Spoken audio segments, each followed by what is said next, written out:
So when a member of the body has good news to share, something to celebrate, we should celebrate that good news as well. So we share in suffering, but we share in joy. We share in happiness and tears together. That's part of the purpose of the church, is to support one another. But not just one another who are here, but support the community around us, specifically here, Charing Cross community, the 180 or so homes physically located in Charing Cross. And if I've said this before, and I know I have, because I'm pretty sure I said it last week, I'll say it again. The church exists to help those who aren't part of the church. We exist not to help ourselves, but to help the community around us. To help those who aren't here. That maybe they'll become a part of us. And then they'll want to help others. And then they'll pull in more people to help. And it's this nice domino effect where we help them, they help us, and then it just continues and it goes forward and forward.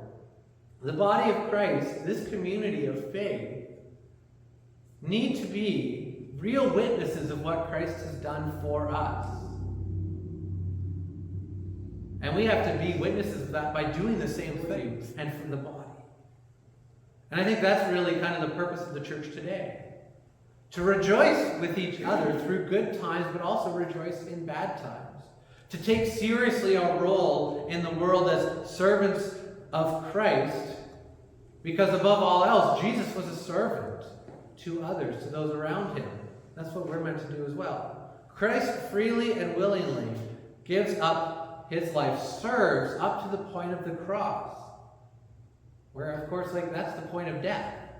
He serves others up to the point of death. The church, the purpose of the church, really, is to be a place of worship.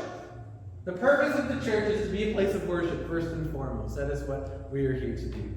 But it's way more than that. It should also be a place of hope. It should be a place of good cheer. It should be a place of encouragement for others, where they can grow and gain more love and more peace and more joy in their lives because of the joy and love and peace that God has for them.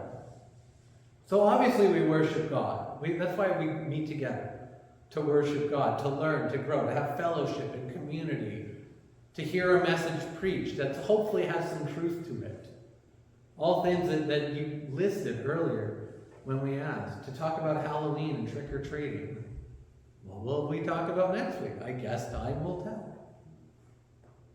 We worship God, we meet together, but hopefully in that we also challenge each other. We also grow together. And so we become a place where people can come and find some hope. A place where people can come and they find some peace, they find some joy, they find some love, and they find some encouragement. Because there's not a lot of encouraging things happening in the world. Maybe that's what we as a church should be doing, is encouraging others. Because God doesn't make limits on who's allowed to be a part of the family, and neither should we. Okay, you're in the door, but no, you're not dressed up enough, you're not allowed in. Or no, you've got too many tattoos, you can't come in. Or no, you don't have enough hair, you can't come in. I wouldn't be here if that was the case.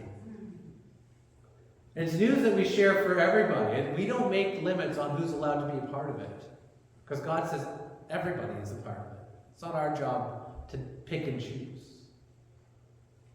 The good news is not a secret, it's meant for all people. And so the purpose of the church is to spread the word, to spread that hope, to spread that peace and love, that God the Creator has come to us in Jesus, and not come to berate us, not come to talk down to us, but come to encourage us, to lift us up.